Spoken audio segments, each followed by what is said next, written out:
This audiobook is your initiation into the high-value self-shift, the hidden path to embodying an identity so rare and sovereign that others cannot help but pursue you. Here, you will unlock the uncaged identity within you and rise into the self the world respects, desires, and fears losing. The shift begins the moment you recognize your own value. The high-value self-shift. You didn't arrive here by accident. Certain pages find certain souls. If this book found you, be sure to like and subscribe to this channel. I'm giving away a free physical copy of this book, packed with ancient wisdom and timeless insight. The details are in the pinned comment, so don't forget to check it out. Introduction.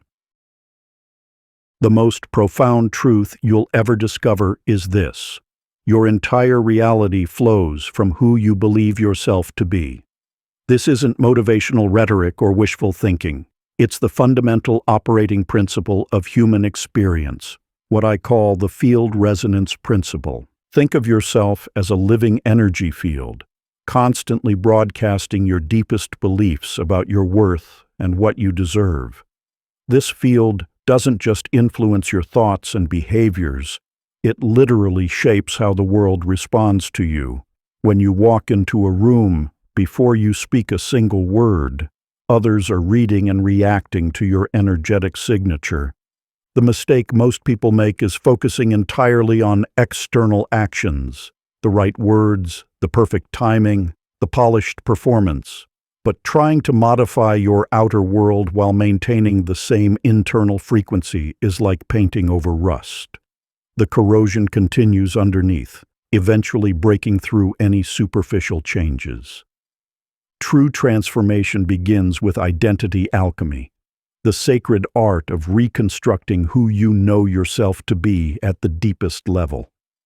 When you shift your core resonance from scarcity to abundance, from seeking approval to knowing your worth, from fear to unshakable certainty, your entire reality must reshape itself to match this new frequency. This isn't about becoming someone else. It's about removing the cage of limiting beliefs that has contained your authentic power. As you release these constraints, you naturally emanate a presence that others instinctively respect and are drawn to. Your standards become unshakable not through force, but because they're simply expressions of who you are. In the audiobook ahead, you'll learn precise methods for executing this identity shift, practical techniques to permanently elevate your energetic frequency. But first, you must truly understand, the person you believe yourself to be is creating every circumstance of your life right now. Change that core resonance, and you change everything. You're about to embark on the most important journey possible, the path to becoming your uncaged self. The world has no choice but to adjust to who you truly are. Part 1. Awakening the Uncaged Self. Chapter 1. The Whisper of Worth. Clara stood in front of her classroom, her voice trailing off into yet another apology for asking students to take out their homework. For years, this had been her pattern, apologizing for enforcing deadlines, for giving assignments, for simply doing her job. But that morning, something shifted. She remembered her mentor's words. Your role isn't a favor you're granting. It's a vital service you're providing. In that moment, Clara straightened her spine and spoke with clear conviction. Your assignments are due now. This work matters for your education. No sorry, no hesitation. The change in her students' response was immediate and striking. The usual groans and excuses transformed into quiet compliance. Even Marcus, her most resistant student, reached for his backpack without protest. This fundamental truth echoes across every human interaction. Your field, that invisible energy of self-worth you project, determines how others respond to you. When you treat your presence as something to apologize for, the world mirrors that belief back to you. But when you recognize your inherent worth, Reality reshapes itself to match that frequency. Consider James, a skilled mechanic who spent years undercharging and over-explaining his services. He would hesitate when quoting prices, unconsciously communicating that his expertise was negotiable. One day, after losing another major job by underbidding, James made a decision. The next customer who walked in found a different man, one who stated his rates with calm certainty and explained repairs with clear authority. "This is what your vehicle needs, and this is what it costs," James said simply. No defensive justifications, no nervous qualifiers. The customer nodded and approved the work without hesitation. That same week, 3 more clients readily agreed to his full rates, and referrals began flowing in. The field resonance principle was at work in both Clara and James's transformations. They didn't change their external skills. They shifted how they valued themselves. And when they stopped treating their worth as negotiable, the world stopped negotiating it. This brings us to a crucial practice, the morning worth recognition ritual. Upon waking, before engaging with anyone or anything, sit upright in your bed. Place one hand on your heart and speak these words with full presence. I am worthy. My existence has inherent value. What I bring to the world matters. Let these truths vibrate through your being for 3 full breaths. Then, stand before a mirror. Look directly into your own eyes and state, I no longer apologize for occupying space in this world. I no longer negotiate my worth. I am here, I matter, and that is enough. Hold your gaze for 30 seconds, allowing your field to align with this unshakable knowing. This ritual isn't about pumping yourself up with empty affirmations. It's about acknowledging a truth that already exists, your intrinsic worth. By consciously aligning with this reality each morning, you strengthen your resonance field before engaging with the world. Chapter 2. The Mirror of True Seeing. Evelyn traced the familiar path through Central Park, her steps echoing the same defeated rhythm they had for the past 3 years. Since David's betrayal, she had worn her heartbreak like an invisible shield, unconsciously pushing away any chance at genuine connection. "I'm not relationship material," she would tell friends, believing she was being realistic when she was actually reinforcing a distorted self-image born of pain. One autumn morning, watching children play by the fountain, a realization struck her with stunning clarity.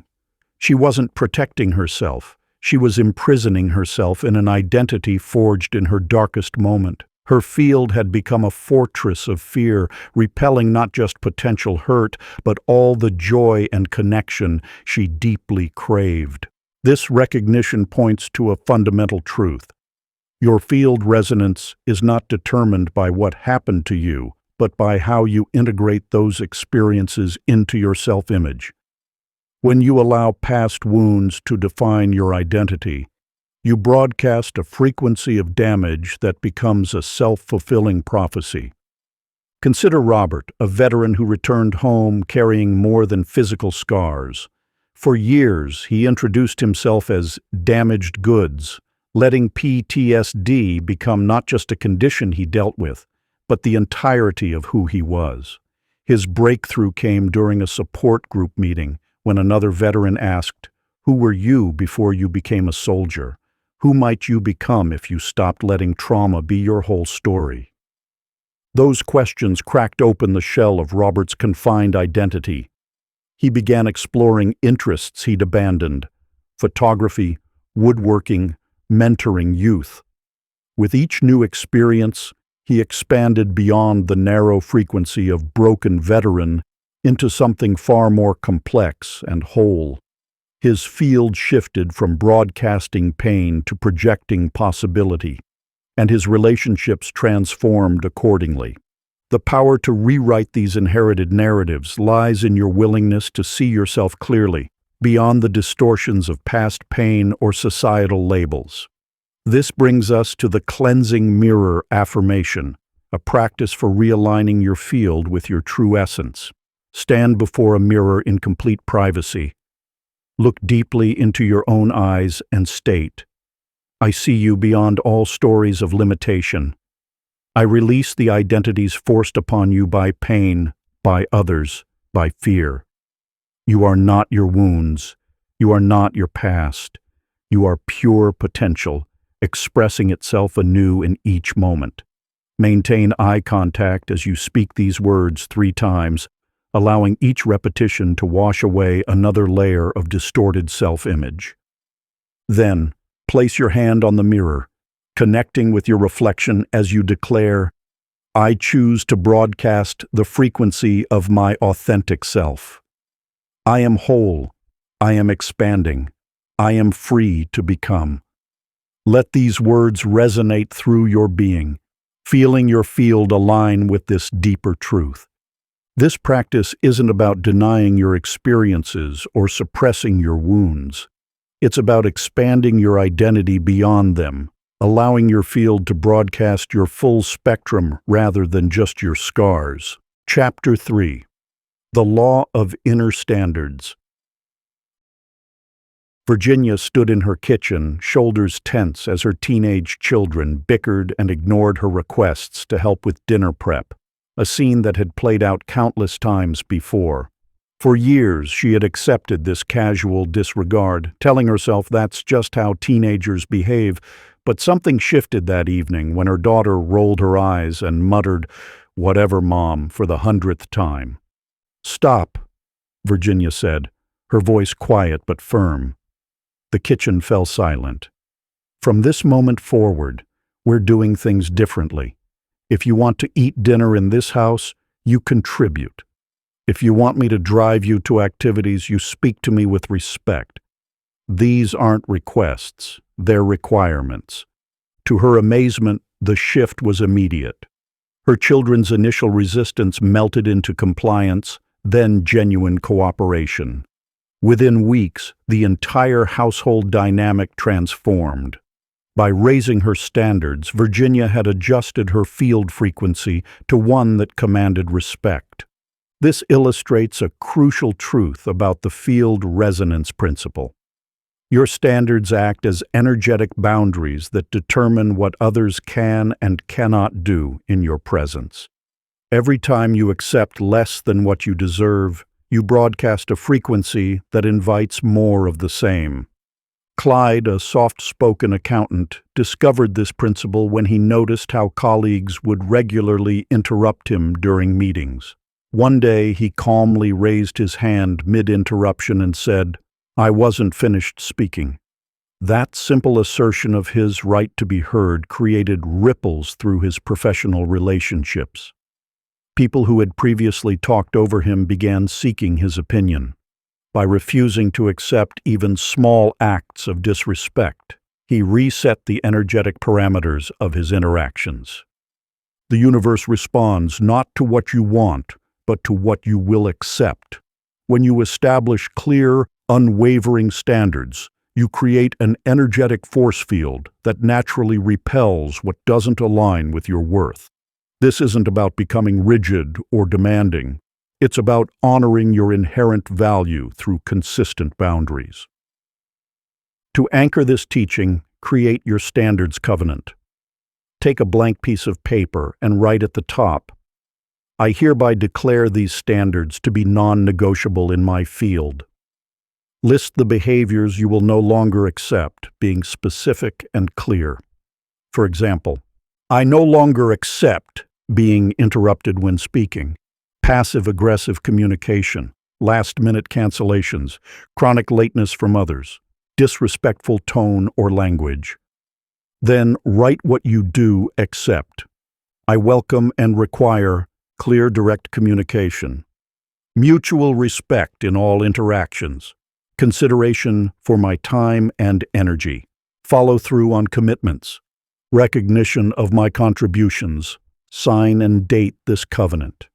Keep it visible where you'll see it daily. This isn't merely a list.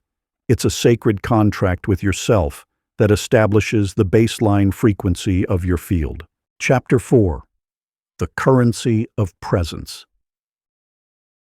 Howard rarely spoke, yet his influence rippled through the entire neighborhood. Each morning he would sit on his front porch sipping tea with an unwavering serenity that seemed to calm the very air around him. Children would naturally lower their voices as they passed his house, not from fear but from an instinctive respect for the peace he emanated. Even the most hurried professionals would unconsciously slow their pace when walking by, their shoulders dropping as tension melted away in his presence. When a bitter feud erupted between two neighboring families over a property line, Howard didn't say a word. He simply invited both parties to sit on his porch. In the quiet sanctuary of his presence, their anger dissolved, and solutions emerged naturally. His stillness acted as an invisible force field that transformed the energy of everyone who entered it. This illustrates a fundamental truth about your energetic field. Presence is your highest form of currency. It's not what you say or do that carries the most impact. It's the frequency you emanate through your very being. When you cultivate unwavering presence, your field becomes a transformative force that affects reality without effort. June, a therapist in downtown Seattle, discovered this truth through years of client work. While other therapists filled sessions with techniques and interventions, June learned to simply be fully present. She noticed that her most profound breakthroughs occurred not through clever insights or carefully crafted questions, but in moments of pure, attentive presence. One day, a highly agitated client stormed into her office. Instead of attempting to calm him with words, June simply maintained her centered presence. Within minutes, his breathing slowed to match her steady rhythm. "I don't know what you did," he said afterward, "but I feel completely different." The power of presence operates through the field resonance principle. Your steady frequency automatically helps others tune to a higher vibration. Like a tuning fork that brings discordant notes into harmony, your centered presence realigns the energy around you.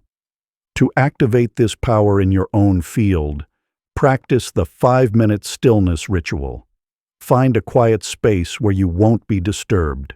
Sit with your spine straight but relaxed, feet flat on the floor. Close your eyes and bring your attention to the space between your thoughts. Don't try to stop thinking. Simply observe the gaps between thoughts, like noticing the spaces between clouds in the sky.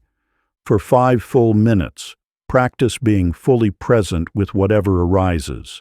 If thoughts come, acknowledge them without engaging, then return to the spaces between. Feel the steady core of presence that exists beneath all mental activity. This is your natural state of being, the foundation of your energetic field.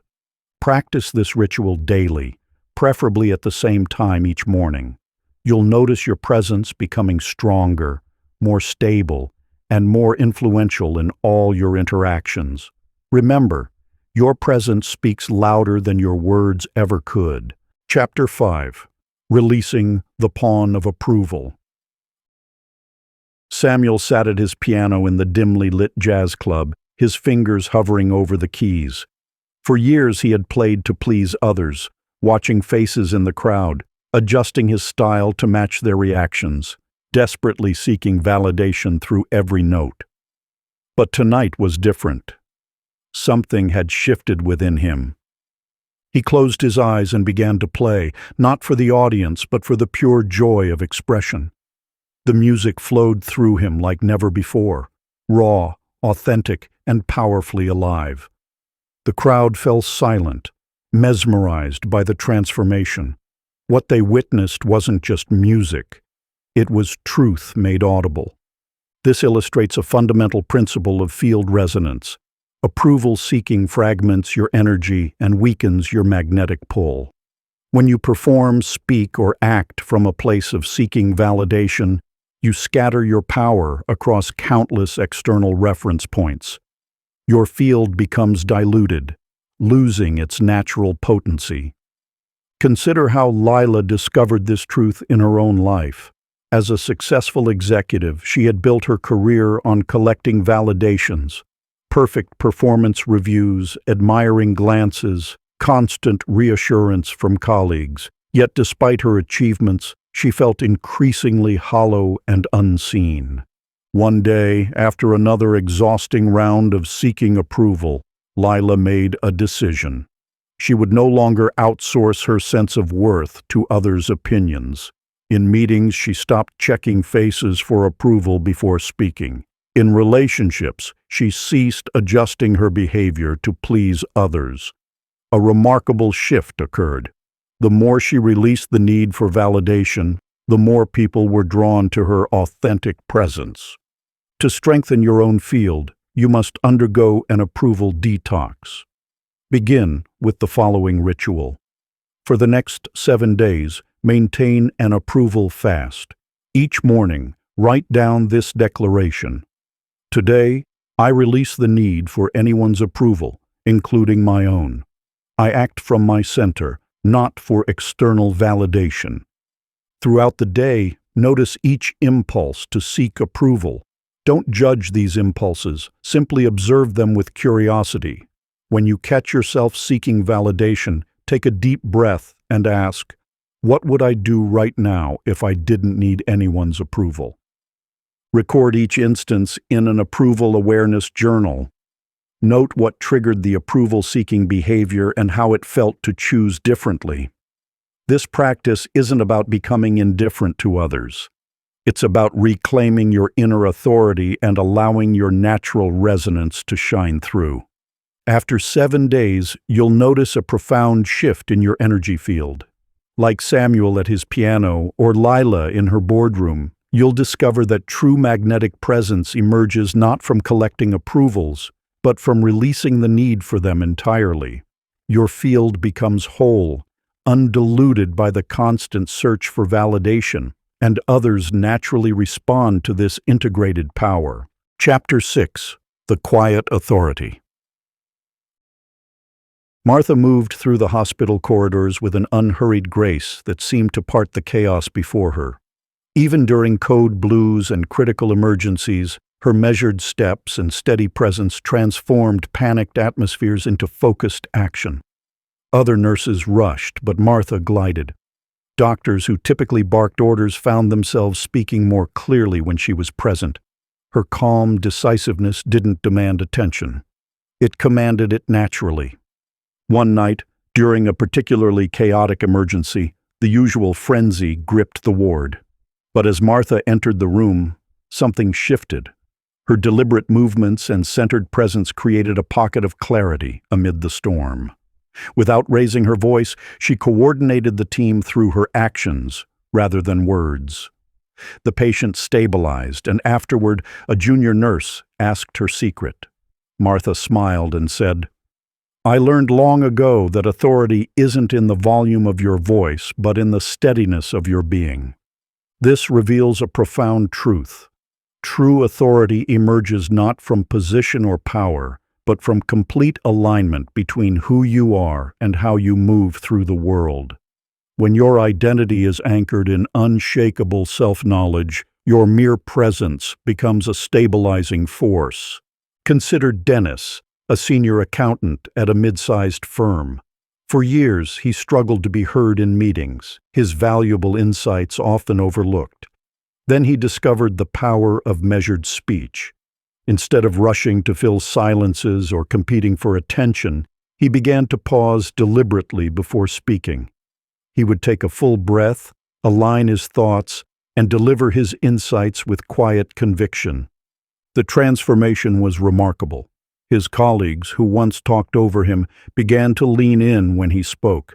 His pauses weren't signs of uncertainty. They were demonstrations of self-assured authority. By slowing down his communication, he accelerated his influence. The resonance principle teaches us that authority is not about dominating spaces, but about maintaining energetic coherence. When your outer expression aligns perfectly with your inner knowing, people naturally attune to your frequency. To cultivate this embodied authority, Begin the pause training ritual 3 times daily. Practice the 3-beat pause. Before entering any room, speaking in any conversation, or making any decision, implement this sequence. Beat 1. Ground yourself with a full breath into your lower belly. Beat 2. Feel the weight of your presence in the space. Beat 3. Move or speak only from this centered place. Start with small moments, pausing before answering the phone or entering a meeting. Notice how this brief ritual shifts both your state and others' responses. As Martha and Dennis discovered, true authority doesn't need to announce itself. It simply needs to be embodied moment by moment, pause by pause. Chapter 7. Boundaries as Sacred Geometry. Edith's small alteration shop had become a prison of her own making. Customers would call at all hours, expecting her to drop everything for their emergency hemming needs. She worked weekends, stayed late, and answered texts at midnight, all while her own life unraveled at the seams. One day, while adjusting a wedding dress, she noticed how the structured bones of the corset gave the fabric its elegant shape. Without that internal architecture, the beautiful gown would collapse into formless cloth. In that moment, she understood. Her life needed similar structure. She began setting clear hours of operation, turning her phone off after 6 p.m., and refusing last-minute rush orders. At first, she feared losing customers. Instead, something remarkable happened. Not only did her clients adjust, but they began treating her with newfound respect. Her energy returned, her creativity flourished, and her work quality improved. By protecting her time, she had restored her power. The field resonance principle reveals that boundaries are not walls, but energetic architecture. They form the sacred geometry of your life, defining where your energy flows and where it stays contained. Like the bones in a corset, boundaries give shape to your presence in the world. Luke, a freelance consultant, learned this lesson through painful experience. His desire to be helpful meant he was always on call for clients. They would interrupt his family dinners, demand weekend meetings, and expect immediate responses to their messages. His accessibility made him appear cheap, despite his expertise. Everything shifted when he implemented strict communication windows and response protocols. He stopped answering calls outside business hours and required proper scheduling for meetings. Initially, he worried about seeming difficult. Instead, clients began treating his time as valuable because he treated it as valuable first. The transformation wasn't just about time management, it was about energy management. By creating clear structures for engagement, Luke strengthened his energetic field. His boundaries became the invisible architecture supporting his authority. This leads us to the boundary-setting script ritual, a practice in energetic architecture. Take a blank page and write, "I honor my energy through these sacred boundaries." Then complete these statements with unwavering clarity. My time is protected by. My energy is preserved through. My attention is guided by. My presence is structured through. My power is maintained by. Speak each boundary aloud, feeling them take shape in your energy field. Like Edith's well-structured garments and Luke's professional protocols, these boundaries will give form to your presence, allowing your true power to emerge with grace and authority. Repeat this script each morning, adjusting and strengthening your energetic architecture as needed. Remember, boundaries are not barriers to connection, but the very structure that makes meaningful connection possible. Chapter 8. The Economy of Self-Love. Henry stood in front of his bathroom mirror, staring at the reflection of a man who had spent 3 years disappearing into grief. Since losing Sarah, he'd poured himself into caring for others, volunteering at the community center, helping neighbors with yard work, becoming everyone's reliable shoulder to lean on. But his own life had grown hollow. One morning, rather than rushing to help his daughter move apartments, he did something radical. He kept his standing appointment at the gym. This small act of choosing himself sent ripples through his field. When he arrived later to help, his daughter didn't react with disappointment, but with respect. "Dad, I'm glad you're taking care of yourself," she said. Inspired, Henry began investing in himself daily.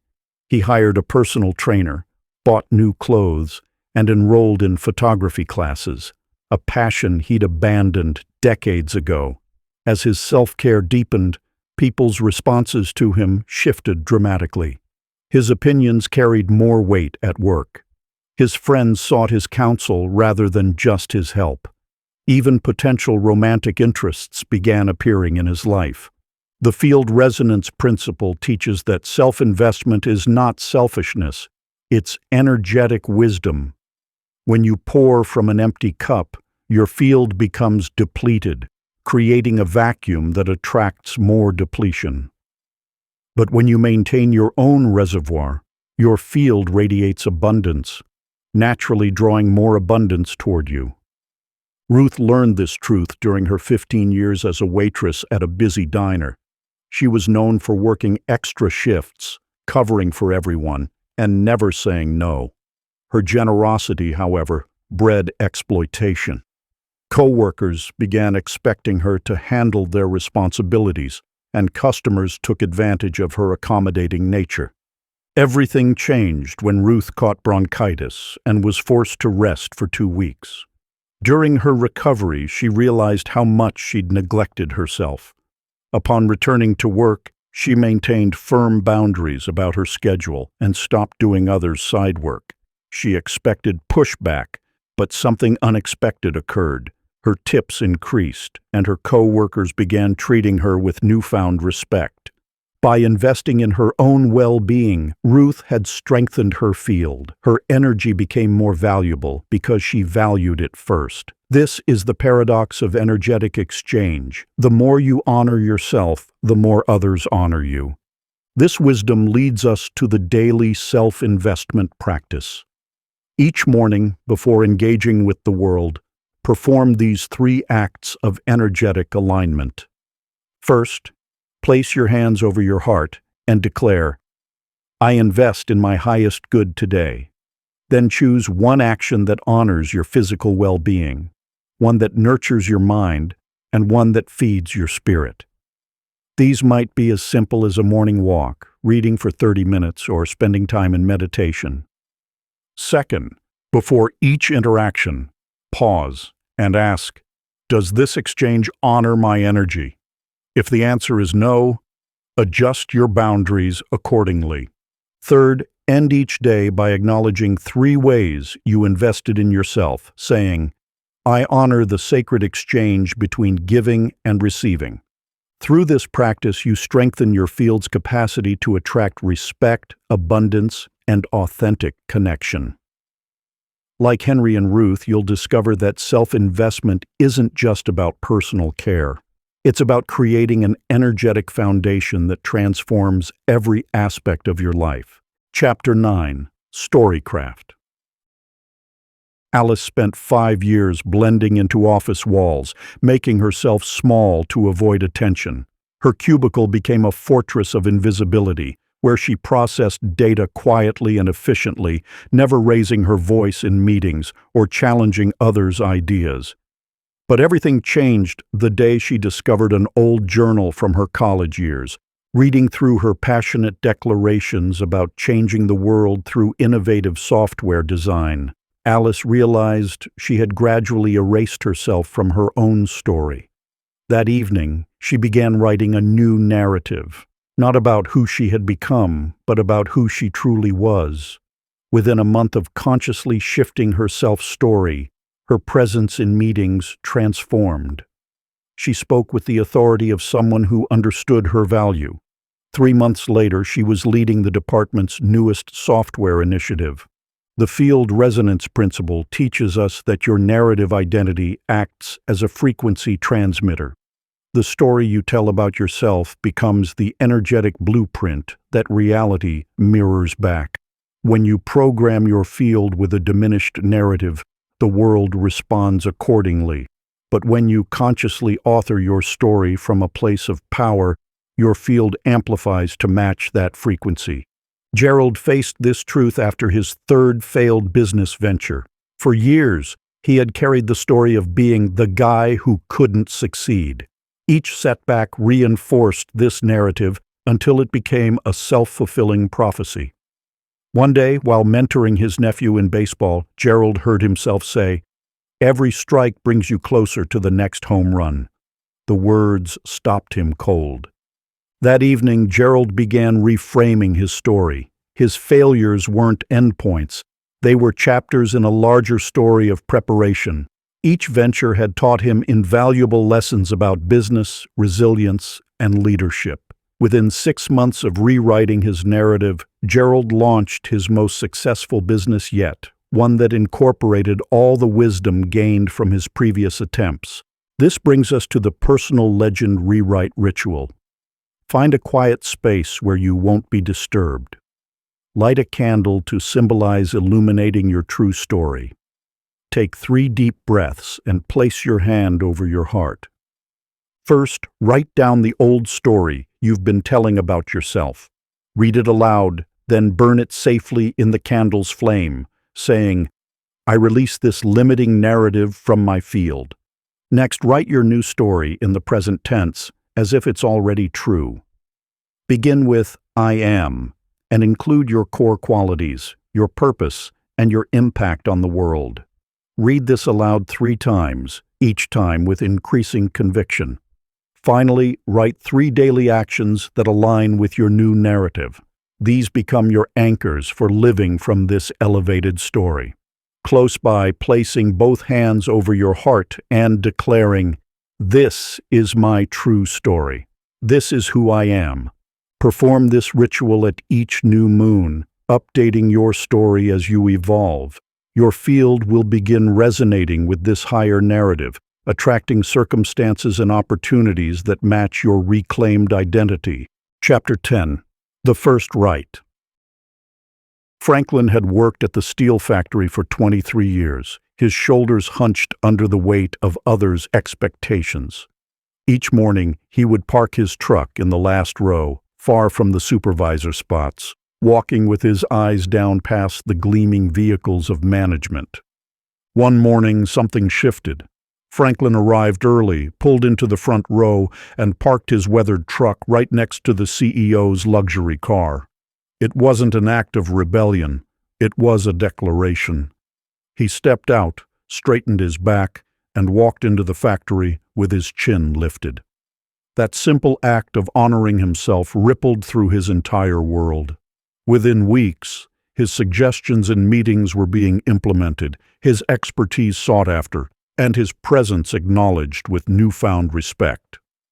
The field resonance principle reveals that transformation occurs through deliberate acts of energetic realignment.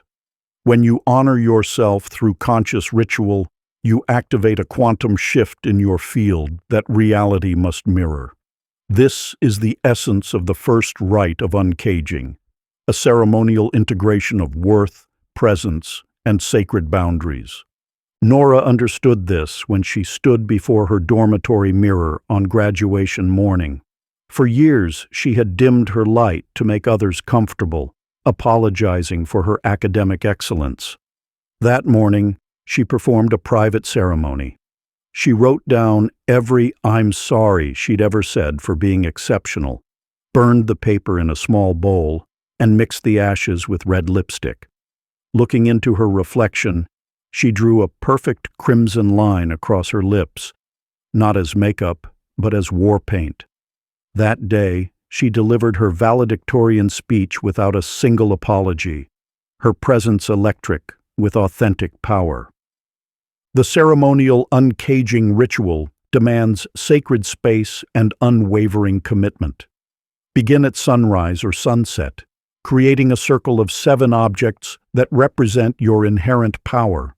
Perhaps a crystal, a family heirloom, a symbol of your achievements, or elements from nature.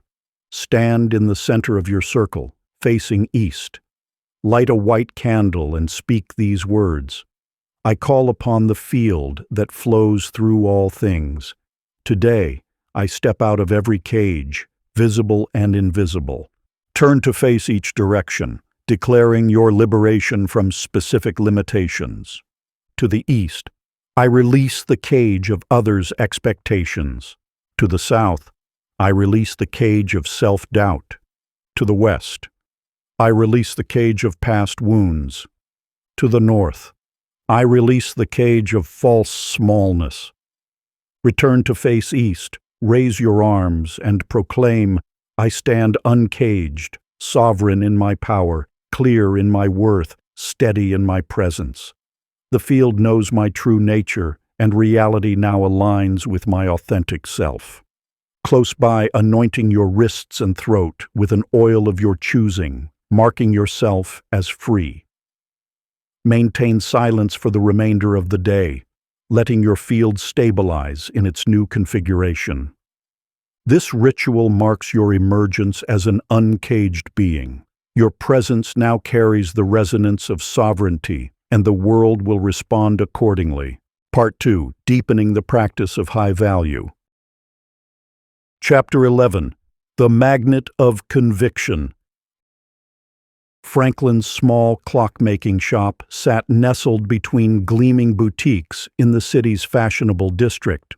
While other stores chased trends and slashed prices, Franklin remained steadfast in his devotion to mechanical perfection.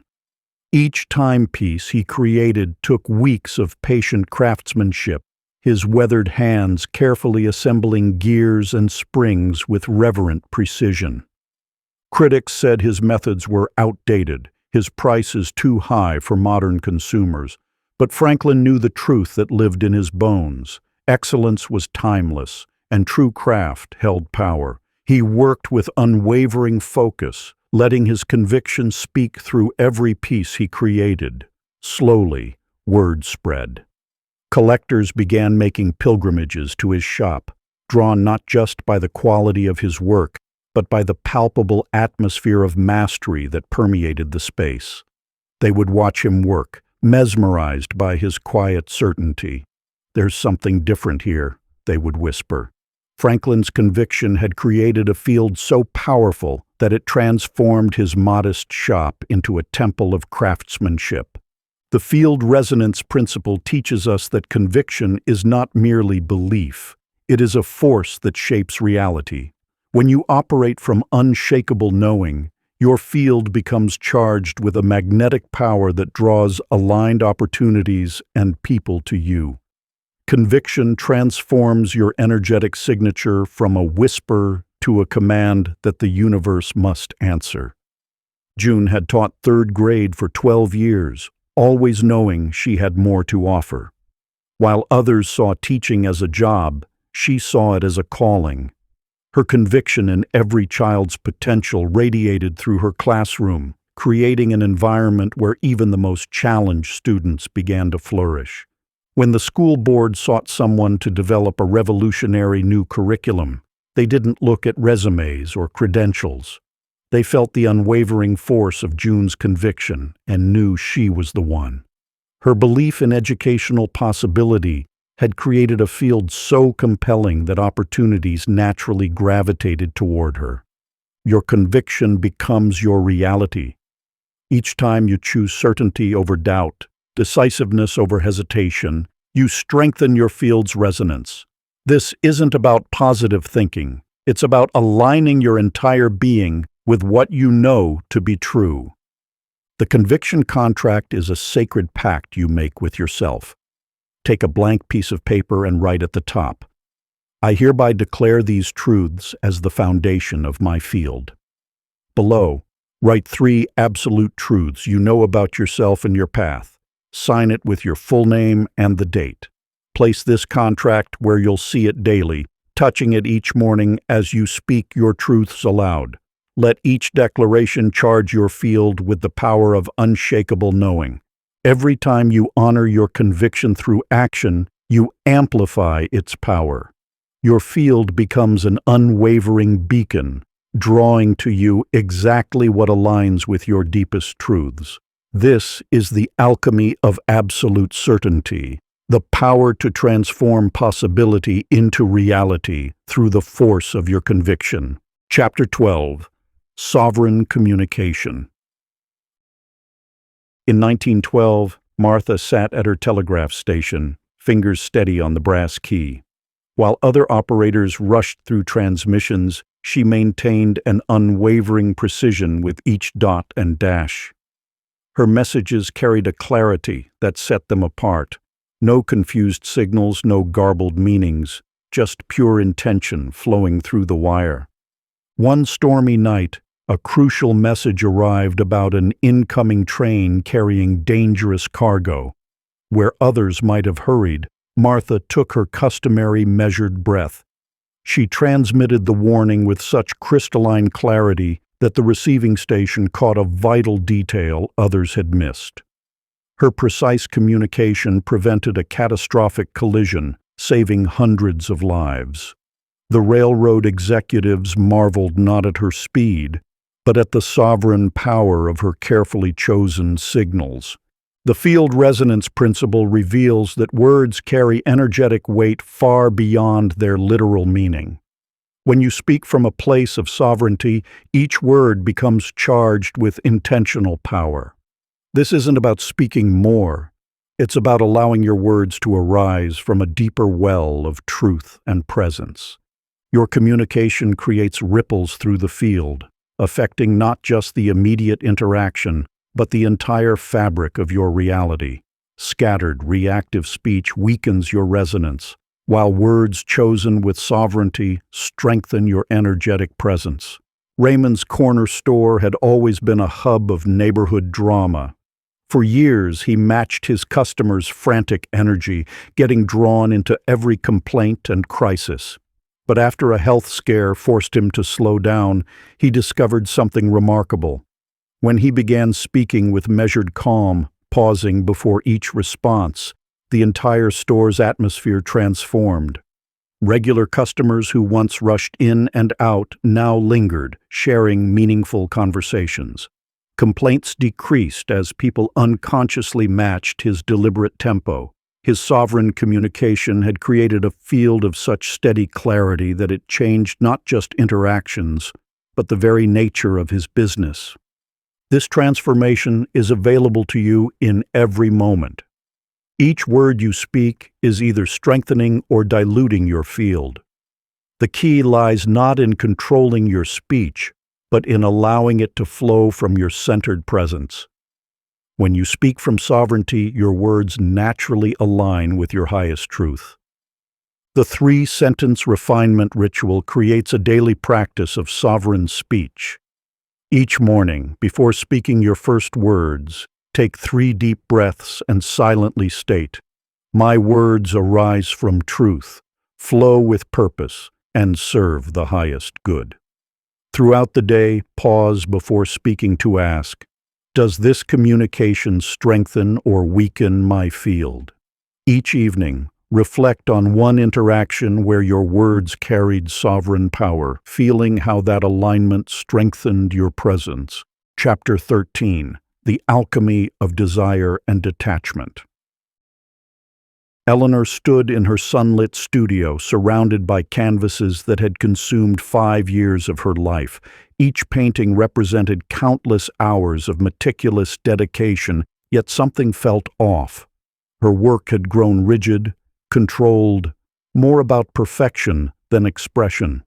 That morning, she made a decision that would transform not just her art, but her entire approach to creation. She began painting with her eyes closed, letting her hands move freely across the canvas. At first, the loss of control terrified her, but as she continued, something shifted. The paintings that emerged carried an energy her previous work had lacked.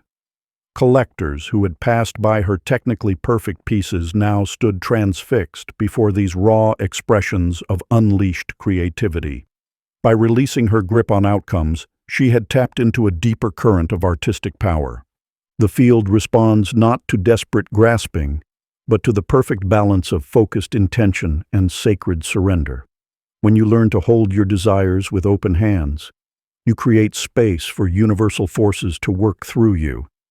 This delicate dance between wanting and letting go forms the foundation of true manifestation.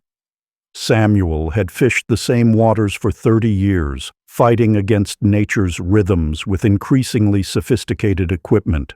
Despite his efforts, his catches grew smaller, while younger fishermen seemed to effortlessly fill their nets.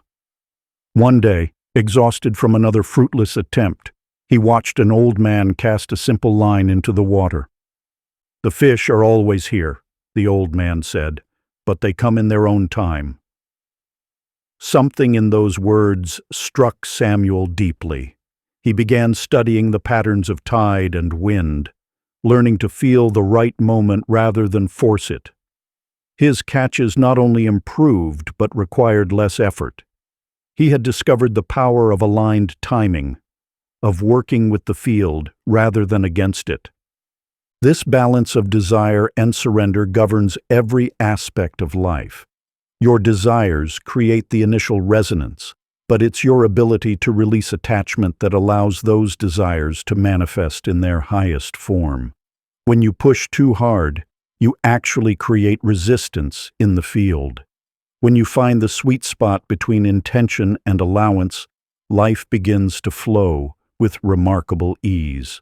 The breath-based desire release ritual helps you embody this balance. Sit quietly and breathe deeply. On each inhale, fully feel your desire, allowing it to fill every cell of your being. On each exhale, completely release attachment to how or when it manifests.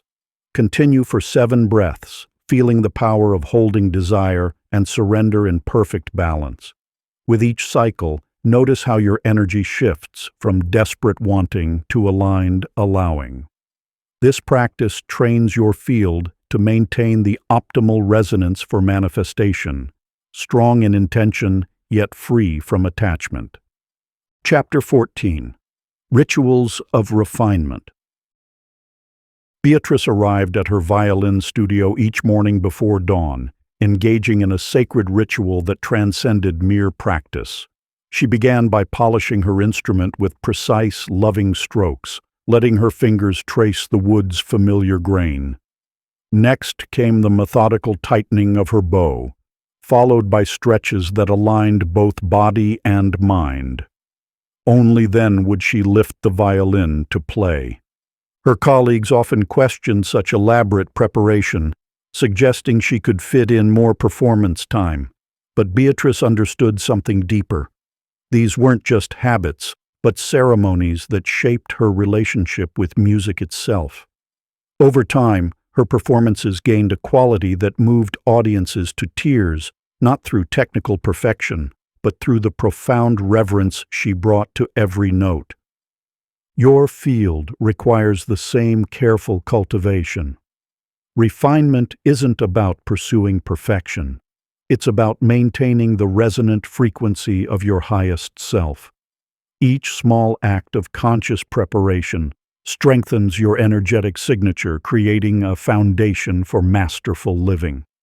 Floyd understood this instinctively in his small barbershop on the corner of Main Street. While other establishments modernized with harsh fluorescent lights and plastic chairs, he maintained his grandfather's traditions. Each morning, he swept the floor in a specific pattern, wiped down his tools with cedar oil, and arranged them with deliberate precision. The leather chairs were conditioned weekly, the brass fixtures polished until they gleamed. Customers who stepped into Floyd's shop felt an immediate shift. Here was a sanctuary of care and attention, where a haircut became transformation. Men who arrived hurried and tense left carrying themselves differently, not just because of their appearance but because they had experienced what it meant to be treated with refinement. This is the power of conscious refinement. It creates spaces, both internal and external, where transformation becomes possible. Your daily practices aren't just routines. They're ceremonies that maintain your energetic clarity and power. The morning refinement ritual begins before you fully wake. As consciousness returns, remain still. Feel the quality of your energy field. Is it scattered or centered? Breathe deeply and imagine drawing all fragmented energy back to your core. Now, mindfully perform your first 3 actions of the day. Whether it's making your bed, preparing tea, or dressing, bring complete presence to each movement. Let every gesture be intentional, treating these simple acts as sacred ceremonies that set your energetic tone.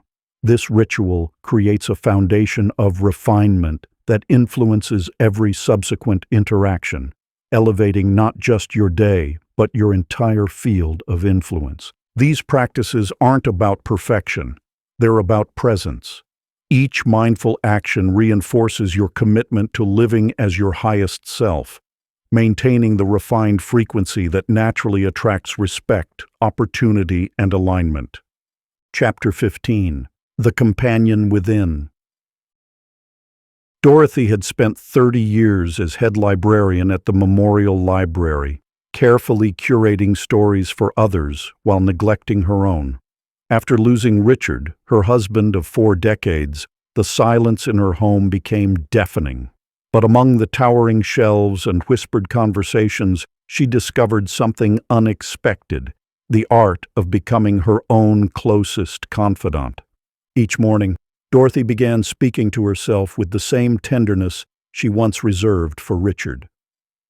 While organizing returned books, she'd quietly share her thoughts about interesting passages or amusing patron encounters. During her lunch break, she'd write small notes in her journal, not of grief, but of daily discoveries. The more she cultivated this inner dialogue, the more she noticed her natural radiance returning. Patrons commented on her peaceful presence, and young staff members sought her mentorship, not just in library sciences, but in life itself. Your field responds to the quality of your inner conversation. Like a garden requiring daily tending, your energetic signature flourishes or withers based on the nourishment of your self-talk. This isn't about positive thinking. It's about developing a profound relationship with your own consciousness. Ernest learned this lesson after 20 years in sales. Despite his outward success, he felt hollow inside, constantly seeking validation through closing deals.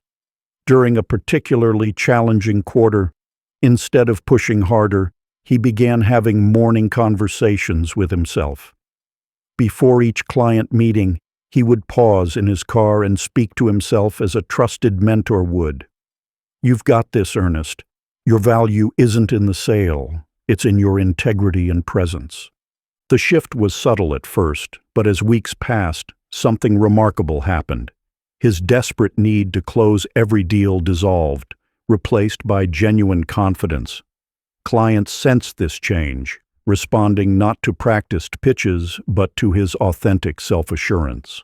Ernest had discovered that the most powerful ally in any room was his own inner companion. Developing this inner companionship requires intention and practice. Begin with the nightly inner companion letter ritual. Each evening, take a quiet moment with pen and paper. Write to yourself as you would to your dearest friend. Share your challenges, celebrate your victories, offer yourself the wisdom and compassion you so freely give others. Let your words flow without judgment. Dear self, today I noticed how you handled that difficult situation with such grace. I appreciate your strength in maintaining boundaries while staying kind. Tomorrow brings new challenges, but I want you to know that I'm here with you, supporting every step. You don't have to be perfect. You just have to be authentically you, with love and understanding. This practice isn't mere journaling. It's a sacred dialogue that strengthens your field's resonance. As you develop this intimate relationship with yourself, external validation becomes less crucial, and your natural magnetism intensifies. Chapter 16. Mastering Emotional Weather. Adelaide had tended the North Point Lighthouse for 23 years, developing an uncanny ability to read the sea's moods. While others relied on barometers and wind gauges, she learned to sense approaching storms through subtle shifts in the air, the way seabirds wheeled and how the waves whispered against the rocks. One foggy morning, as townspeople prepared for the annual fishing festival, Adelaide noticed a peculiar heaviness in the atmosphere. Despite clear forecasts, she rang the warning bell, urging boats to stay docked. Hours later, a devastating storm swept through, but not a single vessel was lost. When asked how she knew, Adelaide simply replied, "I've learned to listen to the weather within before looking at the weather without." Your emotional landscape operates like weather patterns, constantly shifting, neither good nor bad, simply information to be observed and understood. Most people react to their emotions like inexperienced sailors to a storm, either fighting against the waves or becoming paralyzed with fear. True emotional sovereignty comes from developing the lighthouse keeper's wisdom, learning to sense, observe, and navigate these inner weather patterns with steady awareness. Vernon discovered this truth during his first year as a glassblower's apprentice. His master would watch him struggle with frustration when pieces shattered, noting how his emotional turbulence affected the delicate work. "The glass responds to your inner state," his master explained. "Learn to feel your emotions like temperature changes, neither resisting nor attaching to them." Initially skeptical, Vernon began practicing emotional awareness while working. He noticed how anger created tension that made the glass brittle, how anxiety caused his hands to rush the natural timing. Instead of fighting these states, he learned to acknowledge them. There's frustration rising, like a warm front moving in. This simple practice transformed not only his glasswork, but his entire approach to life. Mastering emotional sovereignty requires developing your inner weather station. Begin with the daily emotional forecast ritual. Each morning, take 3 minutes to sense your internal atmosphere. Like Adelaide scanning the horizon, turn your attention inward. Notice the quality of your emotional weather. Is there a high-pressure system of excitement building, low-hanging clouds of melancholy, scattered showers of worry? Don't try to change anything. Simply observe and name the conditions. Note these observations in a small notebook, treating them as valuable data rather than problems to solve. Throughout the day, check in with your inner weather patterns. Are there shifts in the emotional barometer? What conditions are developing? This practice builds your capacity to navigate life's challenges with the steady presence of a seasoned lighthouse keeper, neither controlled by the storms nor denied their power. Remember, the goal isn't to create perpetual sunshine, but to develop the wisdom to sail skillfully through all conditions. Your emotions, like weather patterns, carry important information and energy when properly observed and channeled. Chapter 17. Attraction through Value Exchange. Ida's small seamstress shop sat tucked away on a quiet street, yet her customers traveled from 3 towns over to seek her services. It wasn't just her precise stitching that drew them, it was the way she honored both herself and her craft. When a wealthy patron demanded a rush order at regular pricing, Ida calmly declined. "My work requires proper time to maintain its quality," she explained. "I value your business, but I also value the artistry I bring to each piece." Initially, she worried about losing customers. Instead, something remarkable happened. Her clear boundaries and quiet confidence attracted clients who truly appreciated her work.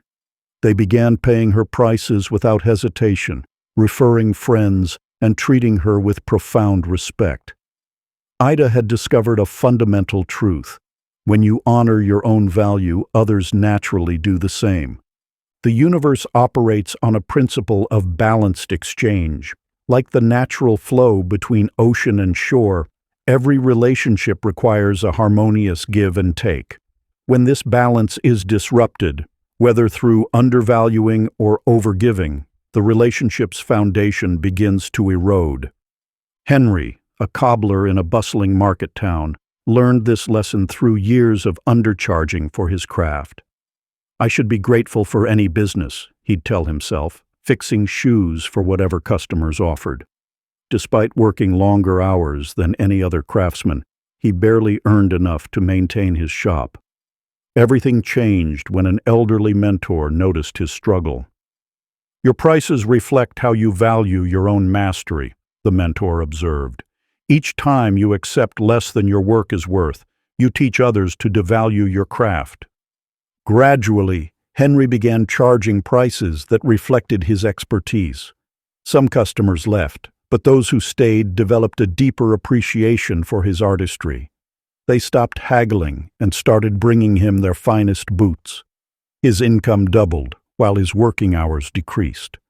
Most surprisingly, he found himself serving his remaining customers with renewed energy and joy. These stories illuminate a crucial truth. Your relationship to value shapes every interaction in your life. When you consistently undervalue yourself, whether through time, energy, or expertise, you create an imbalanced exchange that ultimately serves no one. To begin realigning your value exchanges, complete the relationship value inventory practice. Take a quiet moment with your journal and examine your key relationships: personal, professional, and community. For each one, consider: what do you bring to this exchange? What do you receive in return? Notice any patterns of overgiving or undervaluing. Where have you been accepting less than your true worth? Where might you need to adjust the balance? This isn't about calculating every interaction like a ledger, but rather about ensuring healthy, energetic flow. Like Ida with her sewing and Henry with his cobbling, you'll discover that honoring your own value creates space for others to do the same. When you align with this principle, your presence naturally attracts those who recognize and respect your worth. Your energy is preserved for exchanges that truly matter, and your impact in the world deepens through the power of balanced reciprocity. Chapter 18: The Art of Graceful Withdrawal. Cora's velvet voice had once filled every charity event and social gathering in the city. She sang at every occasion she was invited to, believing that more exposure meant more opportunities. Yet despite her constant availability, the invitations became increasingly casual, the compensation more modest, and the audiences less attentive. One evening, after performing at a garden party where guests chatted through her entire set, Cora made a decision. She would no longer be the ever-present entertainment. She declined the next 3 invitations, focusing instead on crafting new songs in her studio. When she finally accepted a performance, it was at a venue of her choosing, on her terms. The response was immediate and striking. The same people who had once talked over her music now leaned forward in their seats, hanging on every note. Her selective appearances created an anticipation that her constant availability never could. The truth that Cora discovered lies at the heart of energetic resonance. What withdraws becomes magnetic. Like the moon's pull on the tides, there is power in the ebb as well as the flow. When you constantly push your presence outward, you create energetic exhaustion. But when you master the art of strategic withdrawal, you allow desire to build in the space of your absence. Preston, a private banker, learned this lesson through years of chasing clients. He spent his days making calls, sending follow-ups, always pushing to be noticed. Despite his expertise, potential clients seemed lukewarm, often choosing other advisors who appeared less eager. Everything shifted when Preston's mentor suggested a radical change. Stop chasing, start creating value in your absence. Preston began declining non-essential meetings, stopped sending desperate follow-ups, and focused on deepening his expertise. He replaced constant availability with carefully curated interactions. Within months, the same clients who had been difficult to reach were now requesting appointments. His calendar filled with quality engagements, not desperate pursuits. By honoring his own time and energy, he had transformed from pursuer to pursued. To maintain this delicate balance of presence and absence, practice the energetic reset ritual. Each evening, sit quietly and visualize yourself gathering back any energy you've scattered throughout the day. Imagine drawing a protective circle around yourself, determining what you'll allow in and what you'll keep at a distance. End by stating, "I honor my presence by choosing my absence. I trust in the power of withdrawal to create sacred space for what truly matters." This ritual serves as a daily reminder that your energy is precious, and its measured withdrawal can be as powerful as its expression. Like Cora's music and Preston's expertise, your gifts become more valued when they're offered with discernment rather than desperation. When you master this principle, you'll find that the world begins to pursue what you've chosen to withdraw, creating a natural rhythm of engagement that honors both yourself and others. Chapter 19. The Mirror of Relationship Alchemy. Margot stood in her greenhouse observing how differently the same species of roses bloomed in varying environments. The white roses placed near the orchids grew stronger, their petals more vibrant. Those clustered with dying plants wilted faster, despite receiving identical care. After 20 years as a florist, she understood that every bloom was influenced by its neighbors. This truth crystallized one morning when she relocated a struggling jasmine plant. In its original position, surrounded by withering vegetation, it had begun to yellow, but placed among thriving gardenias, it transformed within weeks. The dying leaves fell away, replaced by healthy growth that matched its new companions. Plants, Margot would say, teach us what we often forget about ourselves. We become like those we grow beside. This principle extends beyond the greenhouse into every human interaction. Your relationships act as mirrors, reflecting and amplifying aspects of your own nature. Like Margot's flowers, you will either flourish or fade depending on the company you keep. Silas discovered this truth on the Western Plains, where he worked as a ranch hand. For years he drifted between jobs, taking whatever came his way. His companions were often as aimless as he was, spending their wages at saloons, living day to day. Everything changed when he began working at the Morrison Ranch. Here, the other hands took pride in their craft, discussed books during meals, and saved to buy their own land. Initially, Silas felt out of place among them, but gradually their influence began to shape him. He found himself adopting their habits, their aspirations, their way of carrying themselves.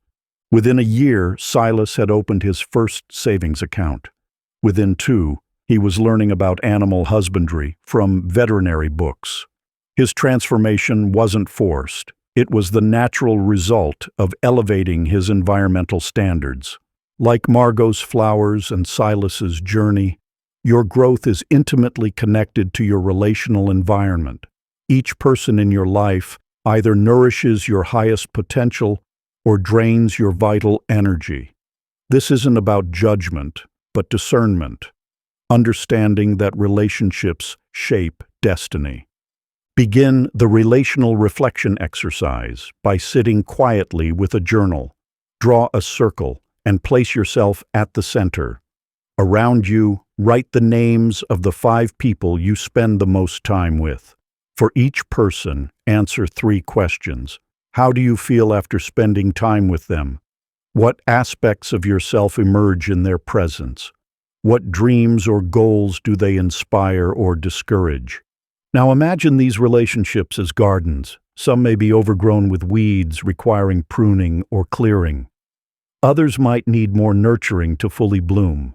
Remember that you are the gardener of your relational space, responsible for cultivating an environment that supports your growth. Like Margot's greenhouse and Silas's ranch, your life is an ecosystem. The quality of your relationships determines the quality of your growth. Choose wisely those you allow into your inner circle, for they become the soil in which your future self takes root. Chapter 20. The Second Right. Winifred traced her fingers along the intricate patterns of her latest quilt, each stitch marking a moment of growth over the past year. For decades, she had sewn quilts for others while keeping the simplest ones for herself. But as the seasons turned, something within her shifted. She began creating a masterpiece, not for a client, but for her own bed. Each carefully chosen fabric represented a boundary honored, a standard upheld, a moment of choosing herself. The center medallion, a rising sun in gold thread, marked the day she stopped discounting her prices to please difficult customers. As she worked, her small quilting circle noticed the change in her. Her shoulders stayed back, her voice grew steadier, and her prices reflected her mastery. The women who once haggled now nodded respectfully at her quotes. She had shifted from craftsperson to artist, not through any external change, but through an inner recognition of her worth. The core teachings reveal that worth, once fully claimed, must be ceremonially anchored. Like a quilt's final stitch, this acknowledgement seals the transformation. Your journey through sovereign communication, emotional mastery, and value exchange culminates in this moment of sacred recognition. Albert understood this when he stood at the edge of his fallow field one spring morning. For generations, his family had worked this land, but always with a sense of struggle, of barely getting by. After a year of inner work, he knew the soil wasn't the only thing that needed enriching. His relationship with himself required the same careful tending. He walked the perimeter of his field at dawn, stopping at each corner to plant a stake wrapped in red cloth. With each stake, he declared a truth he now knew. I am worthy of abundance at the east corner. I honor my boundaries at the south. I trust my wisdom at the west. I claim my power at the north. This wasn't mere ceremony. It was a declaration to himself and the universe. That year, Albert tried new farming methods he'd hesitated to implement before. He spoke up at cooperative meetings. He negotiated fair prices for his crops. The harvest wasn't just in his fields, it was in his spirit. The Worth Circle ritual calls you to mark your own transformation.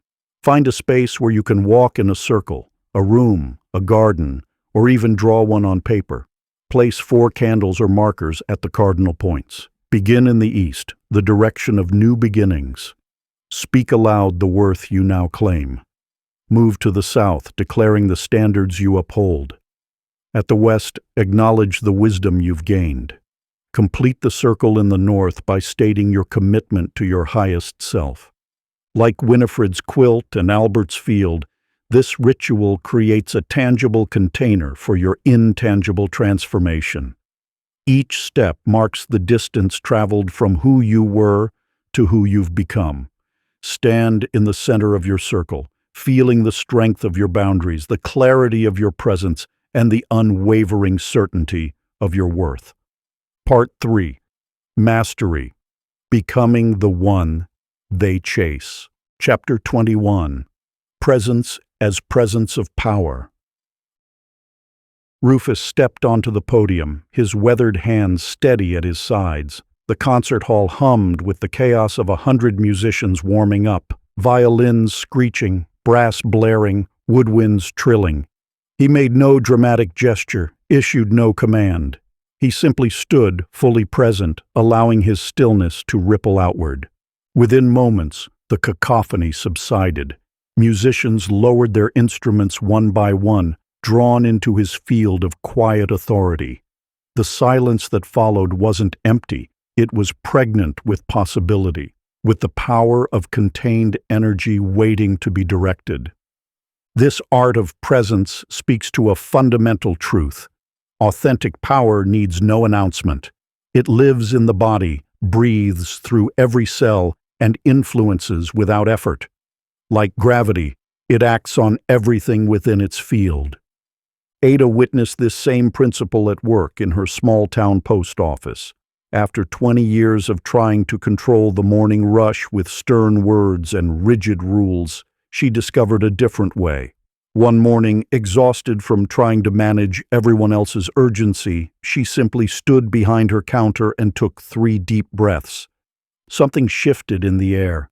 The line of anxious customers, usually pushing and complaining, began to match her rhythm. She moved with deliberate grace, each motion precise and unhurried. To her amazement, the very people who had once demanded instant service now waited patiently, their own breathing slowing to match hers. Power lives not in what you do, but in how you inhabit yourself. It's the difference between wearing authority like an ill-fitting coat and allowing it to emerge from your core. True presence doesn't push. It draws others into its orbit through the sheer weight of its authenticity. To cultivate this embodied power, begin with the walking presence ritual. Each morning, before engaging with the world, take a deliberate walk, whether down a hallway or around your neighborhood. With each step, feel your full weight pressing into the earth. Let your breath sync with your movement. Imagine roots extending from your feet with every footfall, anchoring you to the ground. Move as though you have all the time in the world, yet maintain purpose in each step. Notice how your spine naturally lengthens, how your shoulders settle, how your gaze becomes steady. This isn't about performance. It's about inhabiting yourself fully, allowing your natural authority to emerge through simple presence. Like Rufus's silent podium and Ada's centered calm, your presence becomes a field that others naturally respond to. No force required, no resistance necessary. Just the quiet power of being fully, unapologetically present in your own skin. Practice this walking meditation daily, letting each step remind you. True power doesn't push. It simply is. Chapter 22. Legacy of Magnetism.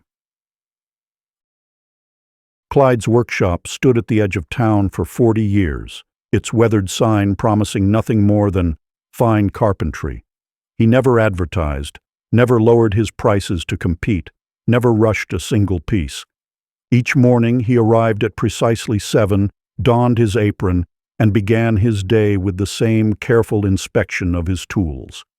People came to watch him work, mesmerized by the deliberate way he selected wood, testing grain patterns with knowing fingers. His joints fit so precisely they barely needed glue.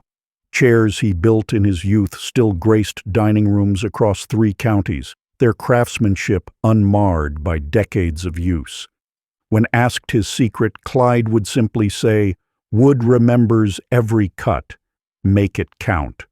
His consistency wasn't just about skill. It was about showing up day after day with unwavering dedication to excellence. This speaks to a profound truth.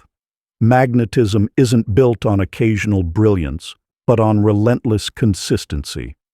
Your presence in the world creates ripples that extend far beyond the immediate moment.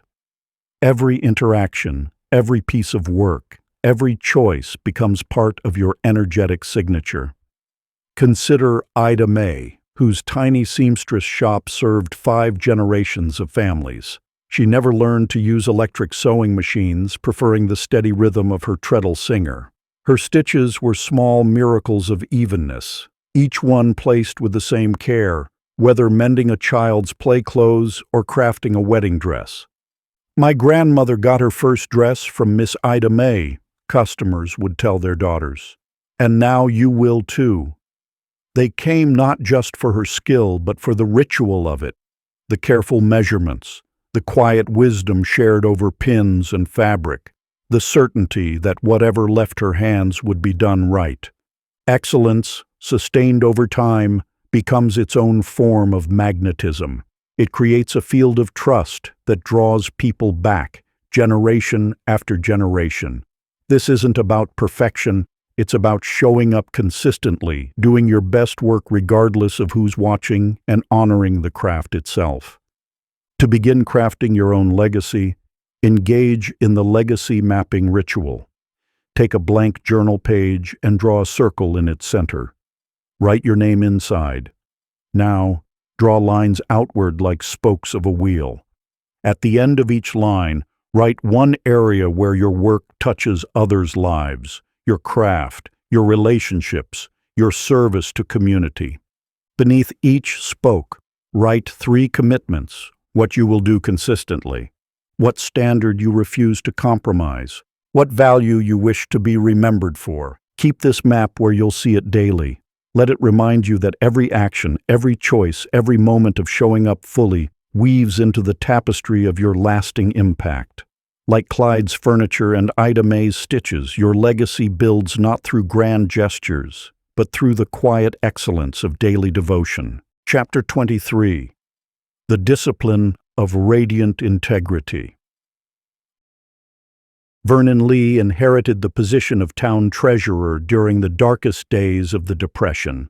While other municipalities crumbled under corruption, he made an unprecedented decision: posting every transaction, no matter how small, in the town hall window. People gathered daily to study the numbers, watching their meager tax dollars tracked down to the penny. When neighboring towns offered him higher salaries, Vernon declined.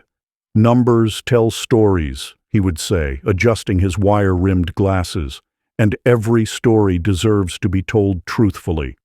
His dedication to transparency gradually transformed the town. Citizens began volunteering for civic projects, knowing exactly where resources went. Trust bloomed like spring flowers after a long winter. This illuminates a fundamental truth. Integrity acts as an energetic beacon, drawing others toward its light. When you align your inner truth with outer actions, you create a field of clarity that influences everything around you. Your energy becomes a lighthouse, guiding others toward their own authentic expression. Consider Margaret, who opened her diner on Main Street with just 6 stools and a commitment to honest food. She refused to cut corners, even when suppliers suggested cheaper ingredients. "What I serve is what I'd feed my own family," she'd say, kneading biscuit dough before dawn. Her tiny diner became more than a place to eat. It grew into the town's heart. During floods, she kept the lights on and coffee flowing. During celebrations, her pies graced every table. People came not just for meals, but for the unwavering authenticity she embodied. Her presence provided an anchor of consistency in changing times. Integrity isn't merely about honesty. It's about energetic alignment. When your thoughts, words, and actions harmonize, you generate a powerful resonance that others instinctively trust. Like Vernon's transparent ledgers and Margaret's honest food, this alignment creates a foundation others can build upon. The Integrity Audit provides a practical way to strengthen this alignment. Each evening, sit quietly with these questions. Did my words today match my actions? Where did I honor my values? And where did I compromise? What truth am I avoiding? What small adjustment would bring me into greater alignment? Record your reflections without judgment. Like Vernon tracking every penny, this practice illuminates the gap between who you are and who you're becoming. Through consistent self-audit, you build a legacy of trust that, like Margaret's Diner, becomes a beacon for others seeking authentic connection. Your integrity is your energetic signature. When you align your inner truth with outer expression, you create a field of authenticity that transforms not just your life, but ripples outward to touch countless others. This is the quiet power of living in alignment. It lights the way for others to do the same. Chapter 24. The High-Value Life Design. Willis traced his weathered fingers across the parchment, carefully redrawing the boundaries of familiar territories. For 40 years he'd mapped the changing landscapes of the Midwest, but now he saw something deeper, how each line he drew shaped how people navigated their world. A map isn't just about where things are, he would say, squinting through his brass magnifying glass. It's about how people see where they can go. As settlements grew and railroad lines stretched across the prairie, Willis noticed how his maps influenced migration patterns. When he marked a route as primary rather than secondary, towns along that path flourished. His cartography wasn't just recording reality, it was helping shape it. This truth extends beyond paper and ink. Your life's design forms the architecture of your identity. Just as Willis's maps guided travelers, your daily patterns and spaces shape the possibilities you perceive and pursue. Consider Ella Jean, who spent 20 years in a cramped farmhouse kitchen until one spring morning when she decided to tear down the wall between her kitchen and dining room. "If I can't expand the house," she declared, "I'll expand how I use it." She transformed her space into a gathering place where neighbors shared coffee and children learned to bake. By redesigning her environment, she redefined her role from isolated homemaker to community cornerstone. The space you inhabit reflects and reinforces your identity. When you consciously design your environment, physical, emotional, and social, you create new pathways for growth. Like Willis updating his maps to reflect changing landscapes, you must periodically reassess and redraw the boundaries of your life. The Life Layout Blueprint exercise guides this conscious design. First, draw your current life space, not just physical rooms, but emotional territories and relationship zones. Mark where you spend your energy, where you feel confined, where you find joy. Next, identify the invisible walls, beliefs, habits, or fears that restrict your movement. Like Ella Jean's kitchen wall, these barriers may be more permeable than they appear. Then, sketch your expanded territory, new pathways you wish to create, spaces you want to claim, connections you seek to strengthen. Finally, mark 3 small changes that would shift your daily navigation. Perhaps moving your reading chair to catch morning light, creating a dedicated space for creativity, or designating sacred time for relationships that matter. This isn't just rearranging furniture. It's redesigning how you move through life. Each adjustment creates new possibilities, just as Willis's map revisions opened new routes for travelers. Chapter 25. Leadership by Example. In the quiet dawn hours, Hank moved through the stables with an unhurried grace that seemed to ripple through the air. The horses, normally skittish in the morning darkness, stood calm and attentive as he passed. He never raised his voice or wielded a whip. His presence alone was enough to guide them. Visitors often asked Hank to share his secret for handling even the most difficult horses. "There's no secret to teach," he would say, continuing his steady work. "The horses respond to who you are, not what you say." Over 3 decades, Hank had discovered that leadership emerged from a quality of being rather than a set of techniques. This truth extends beyond the stable yard into every arena of influence. Just as horses attune themselves to the energy of their handler, people naturally align with those who embody steady presence and clear purpose. Consider Josephine, a 3rd-grade teacher in a struggling district. Rather than lecturing about respect or enforcing rigid rules, she transformed her classroom by embodying the qualities she wished to cultivate. She spoke softly, listened fully, and maintained unwavering standards through her own example. Within weeks, her students began mirroring her comportment, not because she demanded it, but because her presence created a field that naturally elevated their behavior. When asked about her methods, Josephine would smile and say, "Children learn more from how we are than what we say." True leadership flows from identity rather than instruction.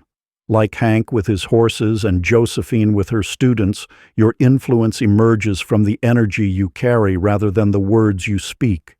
This is the essence of field leadership, the understanding that others respond more to your state of being than your strategies of doing. The leadership modeling ritual strengthens this principle through daily practice. Begin each morning by sitting in silence for 3 minutes. Feel the quality of presence you wish to embody. Rather than planning what you'll say or do, focus on who you'll be. Throughout the day, pause briefly before each interaction. Take one conscious breath and reconnect with your core presence. Let this state inform your engagement rather than relying on techniques or scripts. End each day by reflecting on moments when your presence either elevated or diminished situations. Notice how others responded not to your words, but to your state of being. Remember Hank's wisdom: the horses respond to who you are. Your leadership field strengthens not through accumulating knowledge or perfecting methods, but through deepening your capacity to embody steady presence. Chapter 26. Wealth as a Reflection of Worth. Silas Monroe's general store sat at the crossroads of Mill Creek for 30 years, barely surviving until the day he made a profound shift. For decades, he'd priced his goods just above cost, apologetically explaining prices to customers and accepting late payments that often never came. One morning, while unpacking a shipment of premium coffee beans, Silas caught his reflection in the shop window. He saw not just a shopkeeper, but a curator of quality, a provider of necessities that sustained his community. That day, he repriced his inventory to reflect true value, not just cost. He began describing his products with quiet pride instead of hesitation. Within months, his store transformed. Customers who previously haggled now nodded respectfully at his prices. The quality of his merchandise improved because he demanded better from suppliers. His shelves, once cluttered with whatever would sell, now displayed carefully selected goods that he stood behind with conviction. This truth extends beyond commerce. Wealth flows naturally when we align with our inherent value. Like water finding its level, abundance seeks those who stand firmly in their worth. Consider Beulah, who took in washing at the edge of town. For years she charged pennies, seeing herself as just a laundress.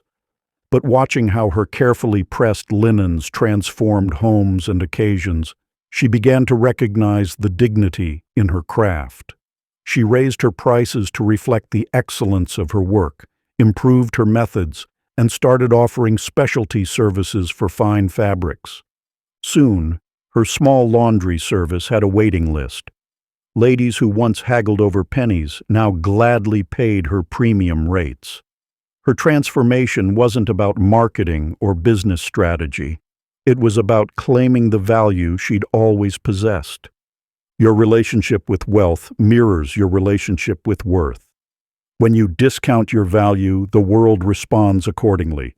But when you align with your inherent worth, you create an energetic field that naturally attracts abundance. The wealth calibration ritual helps you align with this truth. Each morning, stand before a mirror. Place one hand on your heart and one on your solar plexus. Breathe deeply and declare, "I am worthy of abundance. My value is inherent." Feel this truth in your body rather than just thinking it. Throughout the day, notice moments when you minimize your worth, apologizing for prices, accepting less than you deserve, or diminishing your contributions. In these moments, pause and recalibrate to your morning declaration. Before sleep, review your day through the lens of worth. Write down 3 ways you honored your value and 1 area where you can strengthen this alignment tomorrow. Like Silas and Beulah, your prosperity will naturally expand as you step fully into your worth. The path to abundance isn't about strategies or schemes. It's about energetic alignment with your inherent value. Chapter 27. The Sacred No and the Sovereign Yes. On a sweltering summer day, Amos stood at the edge of his wheat field as a well-dressed businessman offered him triple the market rate for his harvest. The catch? He'd have to misrepresent the grain's quality to help the man's scheme. The money would have solved every financial worry weighing on Amos's shoulders. "I'll need your answer by sundown," the man said, adjusting his gold watch. Amos looked across the amber waves of grain his family had cultivated for generations. Each stalk represented not just food but trust. His father's words echoed. A man's word, like his soil, must remain uncontaminated. "I have your answer now," Amos replied, his voice steady. "No." That decision shaped everything that followed.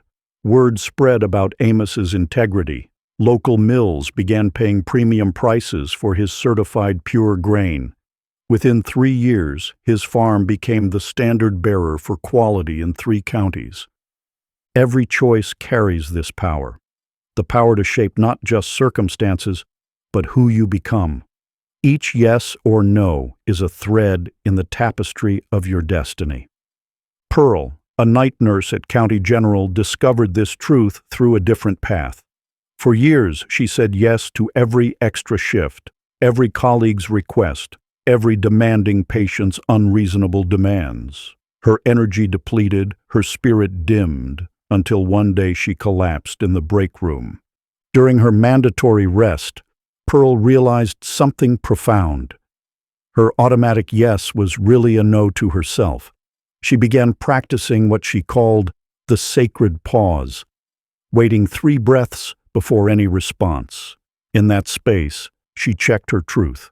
Gradually, her no's became as respected as her yeses. When Pearl said she would do something, everyone knew it would be done with full presence and care. Her selective availability made her services more valued. Most surprisingly, she accomplished more by doing less, because her energy went to what truly mattered. Your choices are the architects of your destiny. Each decision is a brick in the foundation of your life structure. The power lies not in saying yes or no, but in choosing consciously. The decision pause ritual grounds this wisdom in daily practice. Before responding to any significant request, create 3 moments of sacred pause. First, place your hand on your heart and breathe deeply. Second, ask yourself, does this align with my highest good? Third, feel the response in your body. Tension means no. Expansion means yes. Keep a decision journal. Each evening, record one choice that honored your truth and one that didn't. Notice patterns. Where do you tend to override your inner knowing? When do you stand firmly in your truth?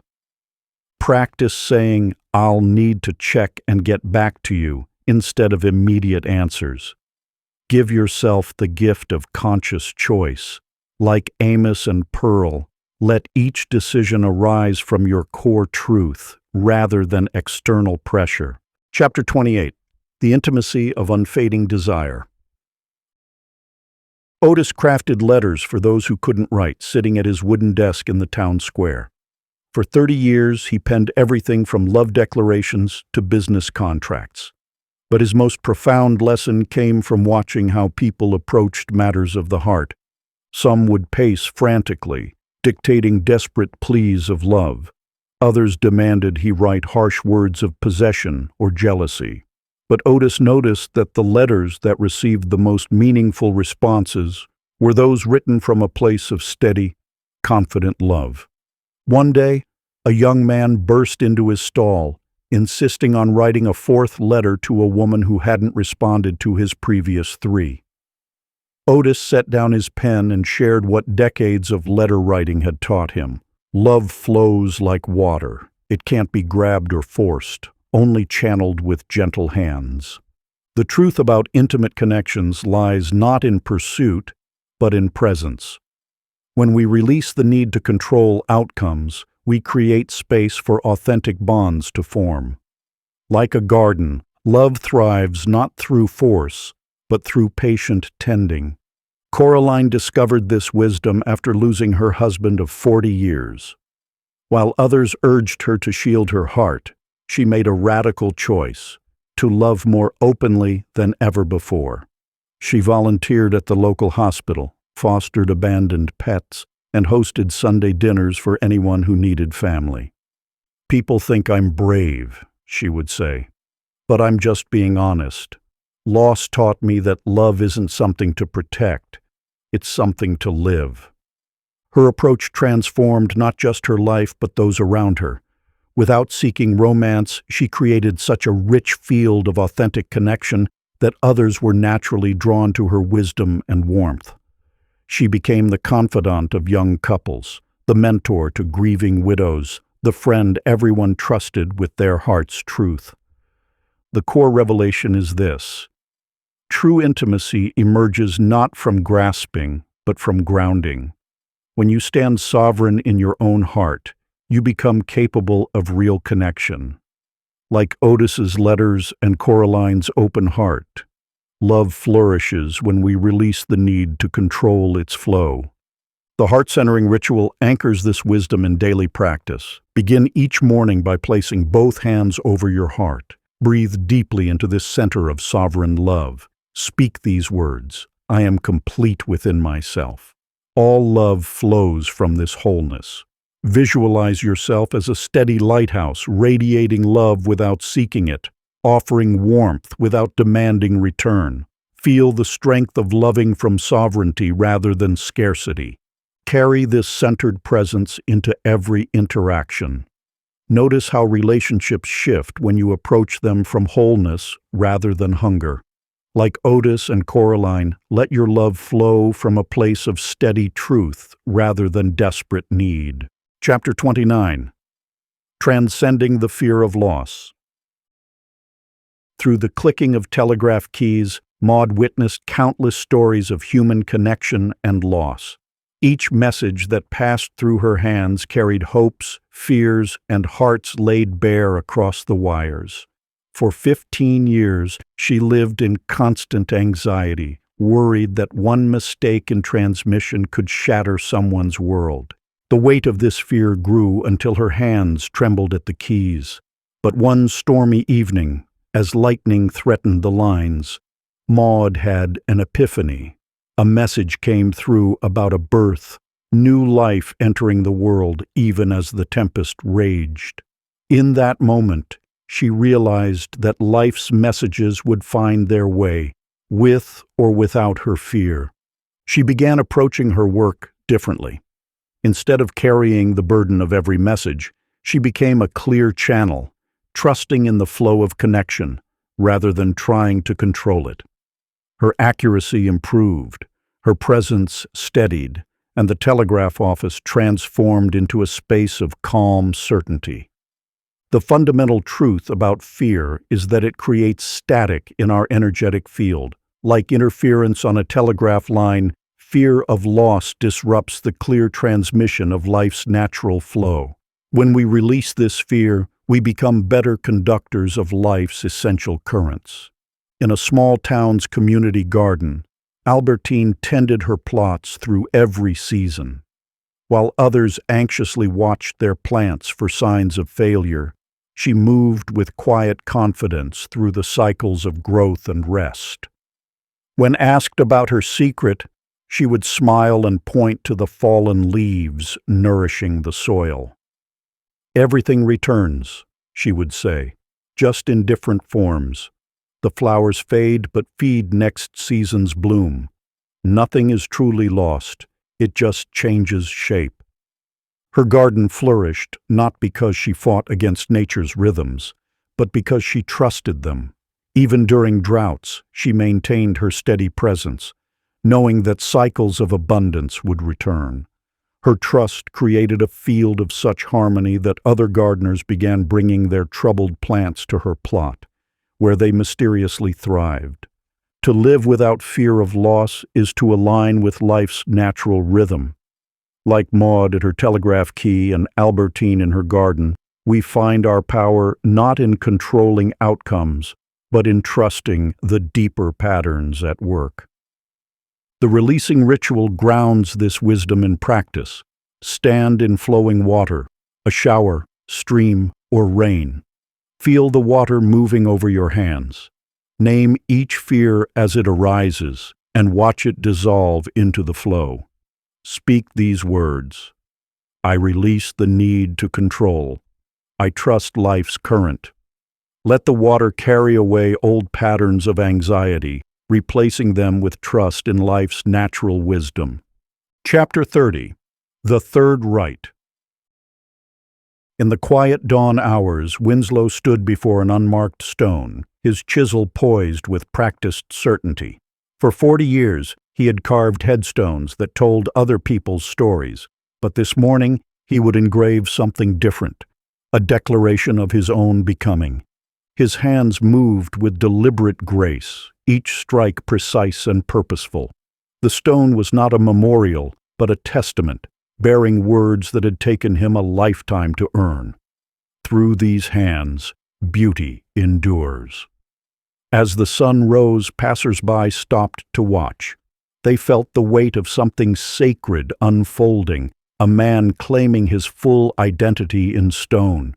The act of declaring who you are, not who you wish to be, but who you have become through sustained practice, is the final key to magnetic presence. Like a stone sealed with its final mark, your identity solidifies through decisive action. In the realm of inner alchemy, every choice, boundary, and standard you've maintained has been preparing you for this moment of complete embodiment. The fear of loss dissolves when you recognize that you have become someone who cannot be diminished by external circumstances. In a small coastal town, Delilah had filled journals with verses for decades, always signing them with a pen name. But on her 50th birthday, she gathered her community in the town square. There, she read her poems under her true name, each verse a thread in the tapestry of her authentic self. As she spoke the final line, she pressed her hand into wet cement before her favorite bench. Not just her name, but the words, "Here sits one who finally spoke her truth."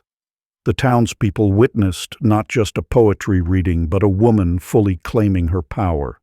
The ceremonial identity rite brings this transformation into physical form.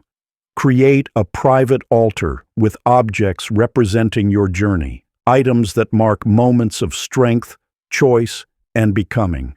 Light 3 candles, one for who you were, one for who you are, and one for who you are becoming.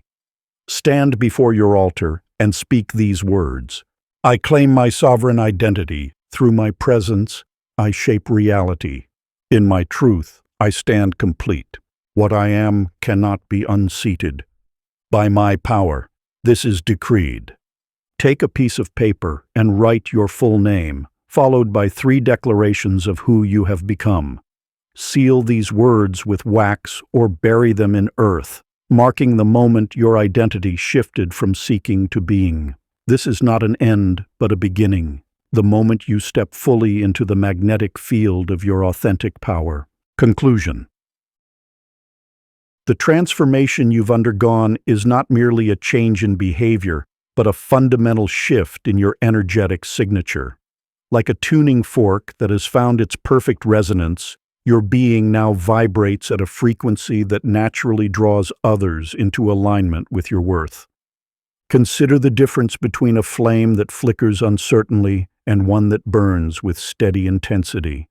The uncertain flame wavers with every passing breeze, while the steady flame maintains its presence regardless of external conditions.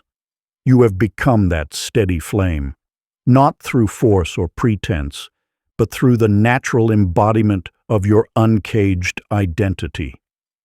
The field resonance principle continues working silently in your life, like gravity, a constant force that requires no conscious effort to maintain. Your relationships naturally reorganize themselves around your new frequency. Those who resonate with your authentic power are drawn closer, while interactions that once drained you gracefully fall away. Opportunities begin appearing that match your inner standard, not because you chase them, but because they recognize and respond to your energetic signature. What you now carry within you is beyond technique or strategy. It is the natural radiation of a self fully realized. Notice how rooms quiet when you enter, not because you demand attention, but because your presence itself communicates something essential about power and worth. Watch how others begin to treat their own time with greater respect when they interact with you, responding to the clear boundaries your energy maintains without words. This is not about becoming someone new. It is about finally being who you truly are.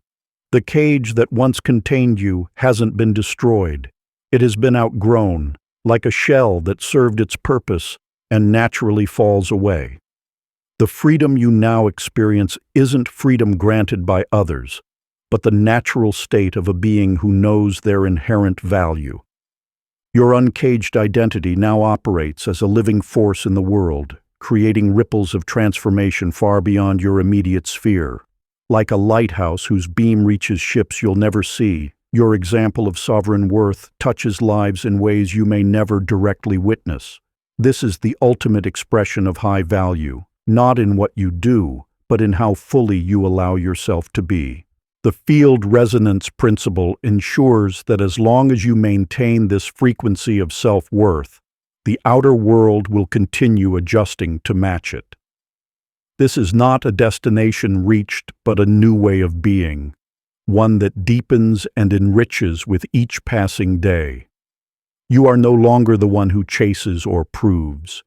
You have become the one they seek, the one they respect, the one they desire to know, not because you demand it, but because you simply are. If you enjoyed this exclusive audiobook, I handpicked this next book which will change your life.